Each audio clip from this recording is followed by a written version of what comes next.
네, 오늘은 레위기 12장으로 말씀을 전하겠습니다. 어제 본문인 레위기 11장은 음식에 대한 정결법이었다면 오늘 본문 12장에서는요. 하나님은 아이를 낳은 산모가 지켜야 할 일과 또 드려야 할 제사를 통해서 정결하게 되는 법을 알려주시고 계십니다.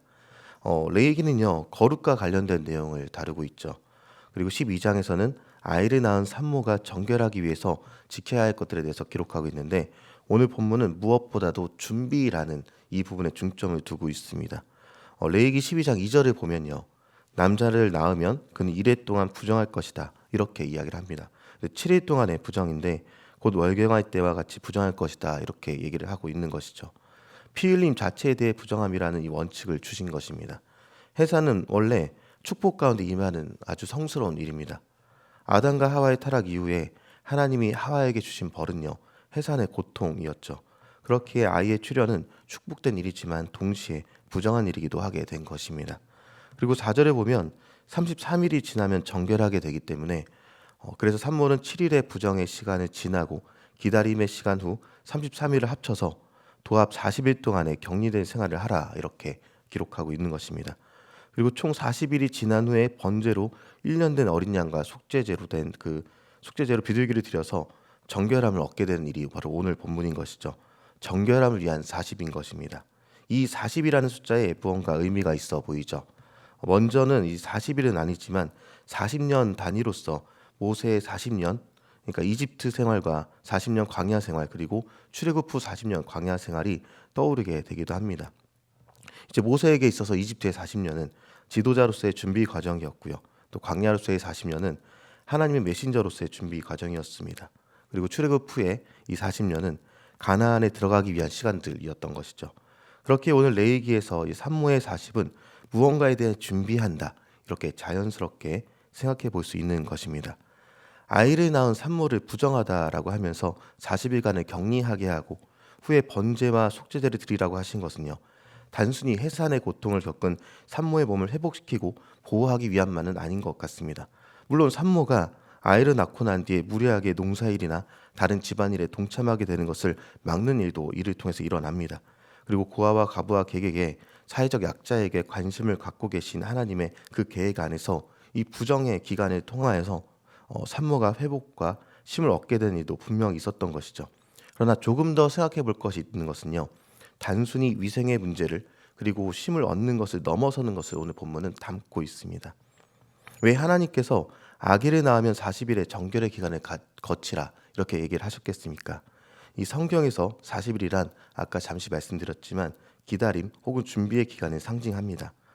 노아의 홍수 때에도 40일 동안 비가 내려서 방주에서 기다린 후에 홍수에서 구원을 받았습니다. 그리고 이때의 40일은요. 마른 땅을 통해 구원하시는 재창조에 대한 기다림이었던 것이죠. 모세가 율법을 받을 때에도 시내산에서 40일을 기다린 후에 하나님의 율법을 받게 되었습니다. 이때 기다림은 하나님의 법을 소유하게 되는 이스라엘의 역사적인 순간에 대한 기다림입니다. 또 예수님의 공생애를 시작하시기 전에도 40일 동안의 금식의 시간을 가지신 후에 놀라운 복음의 선포와 기적이 시작이 되었던 것이죠. 그리고 이때의 기다림은 온 세상이 구원을 얻는 놀라운 일의 시작점인 그러한 기다림이었던 것입니다. 이런 이해를 가지고 오늘 레위기 12장의 산모의 정결법을 읽어보면서요. 조금 다르게 읽히지 않는가 그런 생각이 듭니다. 단순히 부정하다를 넘어서서 하나님의 말씀이 우리에게 은근히 기대하게 하시는 것이 있다는 것이죠. 이 40일이라는 시간은요. 어쩌면 괴롭고 답답할 수도 있는 그런 긴 시간입니다. 그러나 이후 마지막에 정결을 위한 제사를 드리면서 부정이 정함으로 바뀌게 됨을 생각해 보게 되는 것입니다. 거룩을 향해 나아가는 시간은 어쩌면 힘들 수가 있습니다. 예수님이 공생애를 시작하시기 전에 40일간의 금식을 하셨는데 이 준비 기간의 고통이 얼마나 거대했겠습니까? 이 기다림은요. 괴롭기도 하고 지칠 수도 있는 그런 시간입니다. 그러나 기다림에는 반드시 끝이 있고 기다림 후에는 정결의 제사가 있어서 하나님과의 만남을 기대할 수 있게 된다라는 것이죠. 그런 기다림의 의미 속에서 아기가 태어난 후 이 40일이라는 이 시간은요. 우리가 이 땅에 태어나 살아가는 삶은 죄의 유혹과 죄성과 죄와 싸우며 인내해야 될 시간이다. 이렇게 여겨지는 것입니다. 이제 우리의 모습을 보겠습니다. 광야 같은 생활을 살아가시면서 왜 주님은 더디 오시는지 답답하고 힘든 상황에 놓여 있는 그런 우리를 보면서 어쩌면 소망 없는 상태에 놓여 있는 그런 모습은 아니십니까? 지금은 우리에게 주어진 기다림의 시간임을 기억하시기 바랍니다. 우리의 그 기다림의 시간이 끝난 후에 주님은요, 반드시 이 땅에 오십니다. 이 땅에 오셔서 우리를 죄로부터 더 나아가서 이 땅의 고통과 아픔으로부터 완전히 해방시켜 주신다는 것이죠. 그것이 우리에게 주신 약속입니다. 반드시 오시겠다고요. 우리의 눈에 눈물을 닦아주시고 우리의 어려운 상황을 보시고 바로 해결해 주신다. 이것이 주님께서 주신 약속입니다. 그리고 소망 없음의 상태에 놓인 우리를 소망이 가득한 모습으로 바꿔놓으신다는 것이죠. 그래서 오늘 말씀을 통해서 우리는요, 우리에게 그 약속을 믿고 믿음의 기다림의 시간임을 상기하면서 버티고 견뎌낼 수 있어야 합니다. 저와 여러분의 삶이 아무리 어려울지라도 이 40일의 영적 기다림의 시간을 이 땅에서 잘 감당하고 승리하시기 원합니다.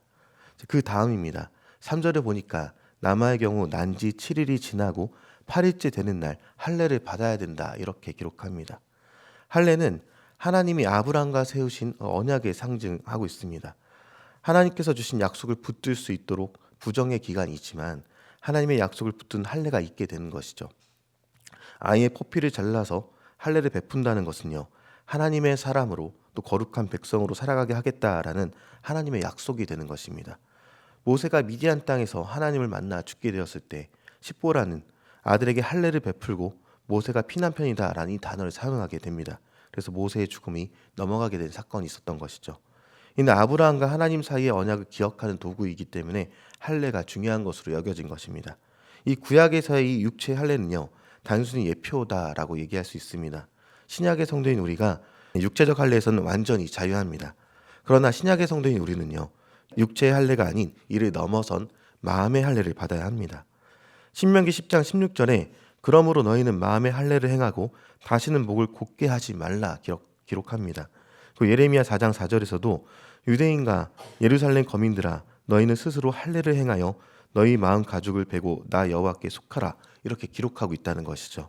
그렇게 저와 여러분이 마음과 생각을 하나님께 그리고 예수님께 마음으로 온전히 드려서 하나님의 성품과 예수님의 성품으로 살아가기를 늘 기도하면서 이 기다림의 시간 속에 성령의 충만함 속에서 그 모습이 드러날 수 있게 되기를 힘쓰고 애쓰는 자가 되기 원합니다. 그래서 오늘을 살아가실 때 주님 우리가 이 기다림의 시간을 성령 충만함으로 살아가겠습니다라고 결단하는 저 여러분이 되길 소망합니다.